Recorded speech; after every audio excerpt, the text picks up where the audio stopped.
Salam dan bahagia. Saya Giarti, CGP Angkatan 10 DKI Jakarta. Akan menyampaikan koneksi antar materi modul 1.1 refleksi dan kesimpulan pemikiran Ki Hajar Dewantara. Dalam melakukan refleksi ini akan dipandu 3 pertanyaan. Yang pertama, apa yang Anda percaya tentang murid dan pembelajaran di kelas sebelum Anda mempelajari modul 1.1? 2.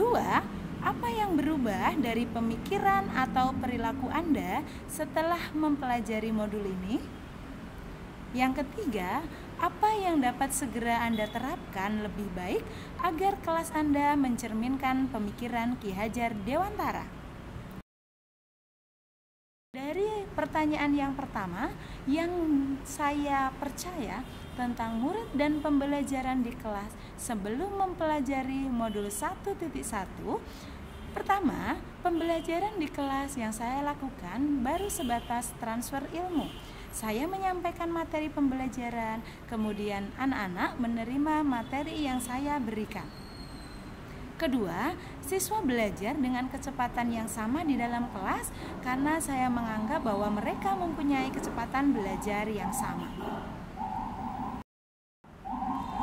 Setiap anak memiliki kecerdasan yang sama, saya menyadari hal itu.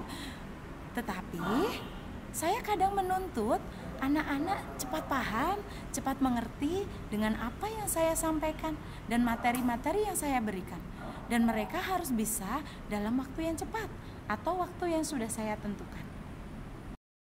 Selanjutnya, saya meyakini bahwa keberhasilan dalam pembelajaran itu dapat dilihat dari pencapaian nilai kognitif yang bagus.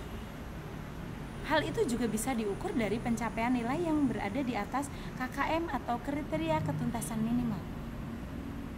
Padahal pada kenyataannya banyak anak yang memiliki potensi atau kemampuan selain bidang kognitif, misalnya bidang keterampilan, seni, maupun olahraga.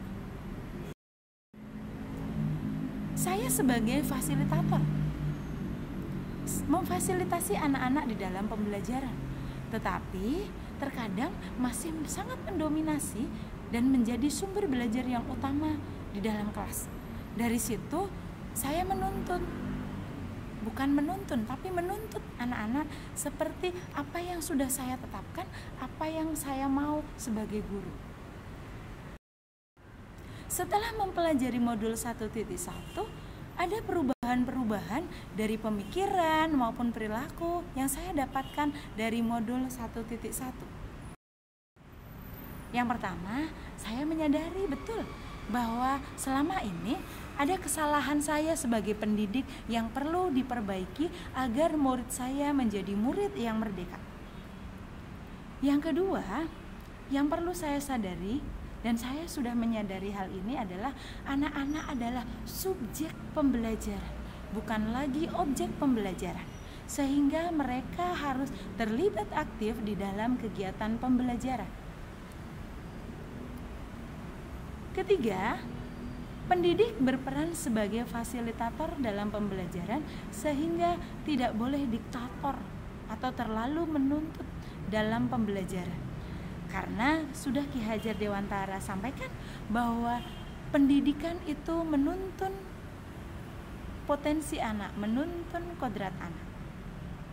Yang keempat, dari Ki Hajar Dewantara saya dapatkan bahwa peran pendidik itu adalah menuntun tumbuh kembangnya anak, bukan menuntut seperti kemampuan saya sebagai guru atau pendidik.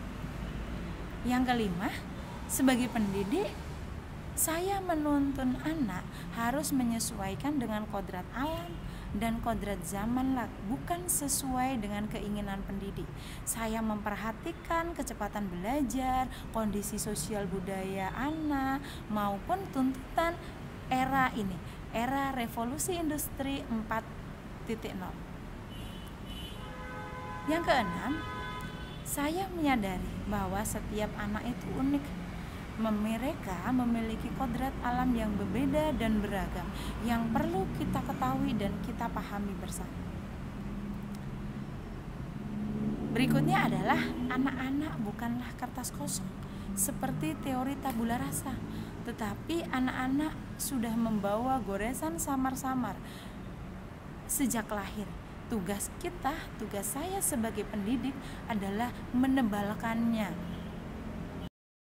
Nah, dari situ hal-hal yang akan segera saya terapkan lebih baik di kelas saya, agar kelas saya yang saya ajar itu mencerminkan pemikiran Ki Hajar Dewantara adalah sebagai berikut.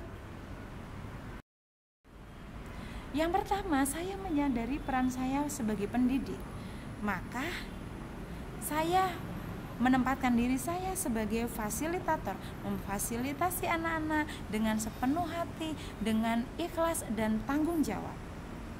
Yang kedua, menjadi pendidik yang ramah kepada anak, dapat menjadi teman tumbuh dan berkembang anak-anak, dapat menjadi teman bercerita bagi anak-anak, dapat menjadi teman diskusi bagi anak-anak.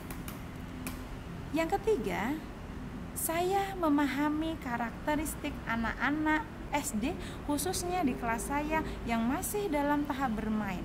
Maka dari itu nanti pembelajaran yang saya terapkan harus dikombin dengan suasana bermain yang tentu saja menyenangkan buat anak-anak. Yang keempat, saya sebagai pendidik harus bisa menjadi teladan bagi anak-anak, dapat menjadi contoh bagi anak-anak, baik itu dalam perilaku maupun dalam belajar.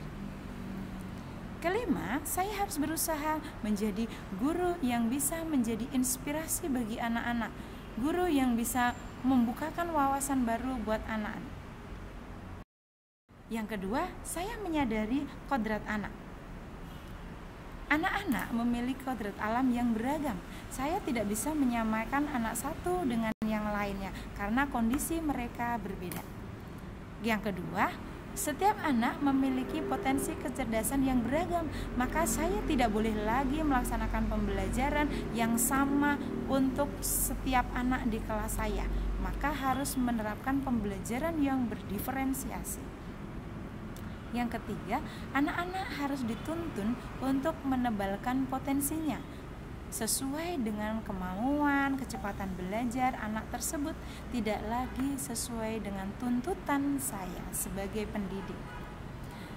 Yang keempat, anak-anak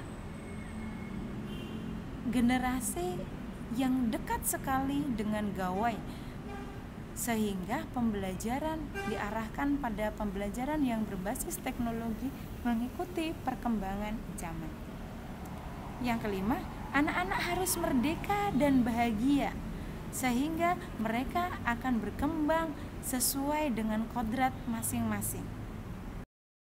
Nah, menyadari hal itu, maka dalam pembelajaran yang akan saya lakukan, yang pertama adalah membuat kesepakatan kelas di setiap akan memulai kegiatan pembelajaran agar anak itu belajar dalam suasana yang nyaman, merdeka, tanpa ada tekanan-tekanan dari saya sebagai pendidik atau lingkungan belajar. Yang kedua, saya akan melaksanakan pembelajaran yang berpusat pada siswa atau student centered learning.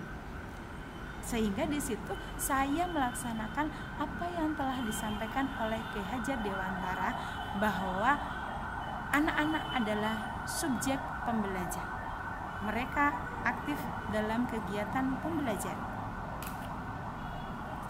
Yang ketiga, saya akan melaksanakan pembelajaran yang mengembangkan keterampilan abad 21, 4C. Yang pertama, creativity atau kreativitas, communication atau komunikasi, collaboration atau kolaborasi, dan critical thinking atau berpikir kritis. Jadi pembelajaran dengan model pembelajaran yang bersifat kooperatif, bekerja sama, berdiskusi, dapat mengembangkan kemampuan berpikir kritis, itu yang harus dilakukan saat ini. Selanjutnya adalah menciptakan pembelajaran yang memerdekakan anak, memberikan ruang bagi anak untuk mengembangkan potensi, untuk bertanya, dan memfasilitasi anak-anak untuk dapat mengembangkan potensinya baik di dalam kelas maupun di luar kelas secara maksimal. Berikutnya adalah melaksanakan pembelajaran yang melaksanakan trilogi pendidikan. Ingarso Sontulodo, di mana guru harus bisa memberikan contoh kepada murid-murid saya. ing madya mangun karso. Saya harus bisa memberikan semangat, dorongan, motivasi kepada anak didik saya. Dan Tut Wuri Handayani, mohon maaf itu ada salah penulisan di situ.